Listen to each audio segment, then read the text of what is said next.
اسی طرح صحیح حدیث میں ہے کہ حضور کے صحابہ کسی سفر سے واپس آ رہے تھے، انہوں نے راستے میں قیام کیا اور اس زمانے میں رواج بھی تھا، یاد رکھیں، اور حکم بھی تھا کہ اگر کوئی مہمان گزرے تو اس کو 3 دن کے لیے کھانا دینا، ضیافت کرنی، یہ ضروری تھا۔ وجہ بھی تھی کہ اس دور میں کہاں یہ ہوٹل تھے اور کہاں یہ ریسٹورنٹ تھے، کہاں یہ دکانیں تھیں، کہاں یہ پیک کھانے تھے، تو آدمی محتاج ہوتا تھا نا کہ کیا کرے۔ تو اس لیے یہ ایک حکم تھا کہ جس بستی میں قیام ہو، بستی والے 3 دن کم سے کم ضیافت کریں۔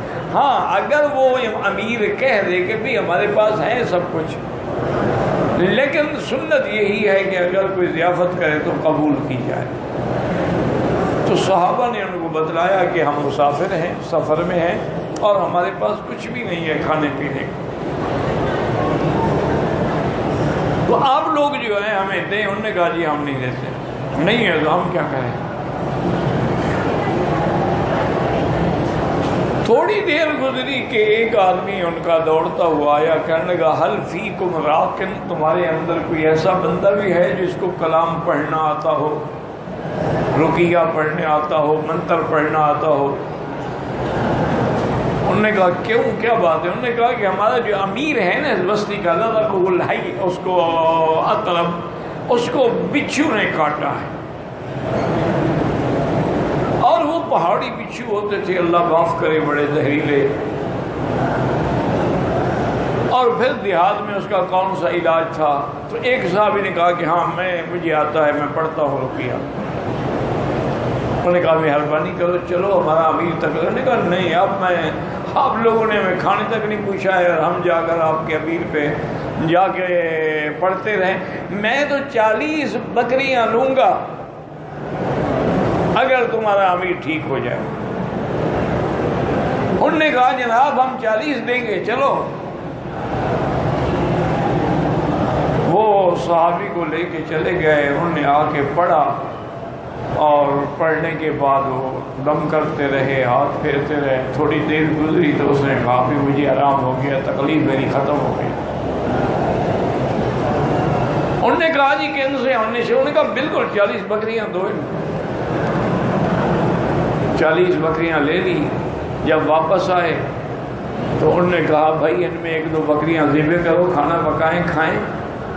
کچھ صحابہ نے کہا بھی ہم تو کھائیں گے، اور کچھ نے کہا کہ ہم نہیں کھاتے، اللہ عالم۔ کسی پر آدمی جا کے دعا پڑھے یا کچھ پڑھے تو اس کا بدلہ لینا، پیسے لینا، کوئی چیز لینا جائز بھی ہے کہ نہیں ہے؟ حلال ہے؟ پتہ نہیں حلال مطلب حرام ہے، ہم تو نہیں کھائیں گے جب تک حضور کو نہ بتائیں۔ بہرحال وہ صحابہ پہنچ گئے، کچھ نے کھا لیا، کچھ نے نہیں کھایا۔ حضور کی خدمت میں آ کے انہوں نے یہ سارا واقعہ عرض کیا۔ حضور نے فرمایا اچھا پہلے تو تم یہ بتاؤ کہ تم نے کیا پڑھا تھا اس پر؟ انہوں نے کہا حضور میں نے سورۃ فاتحہ پڑھی اور دم کرتا رہا، پڑھتا رہا، دم کرتا رہا۔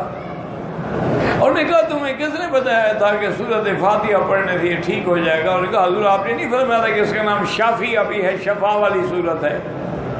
حضور بڑے خوش ہوئے، اور آپ نے فرمایا کہ جو تم نے ان پہ اجرت لی ہے وہ بالکل حق ہے، حلال ہے، اور اگر ان میں کچھ باقی ہے تو میرے لیے بھی لے آؤ۔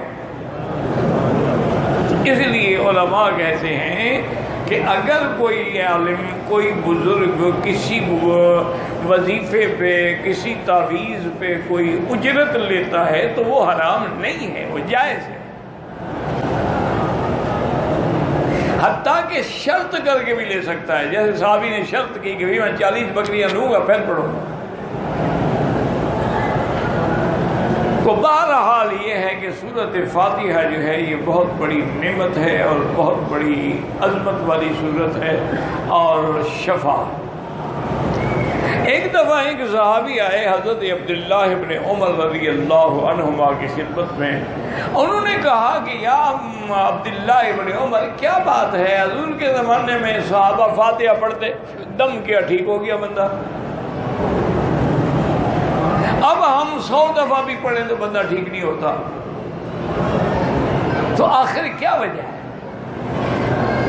تو حضرت عبداللہ ابن عمر نے فرمایا اللہ کے بندے قرآن وہی ہے، سورۃ فاتحہ بھی وہی ہے اور اس میں شفا بھی وہی ہے، لیکن وہ پڑھنے والی زبانیں کہاں سے میں لے آؤں؟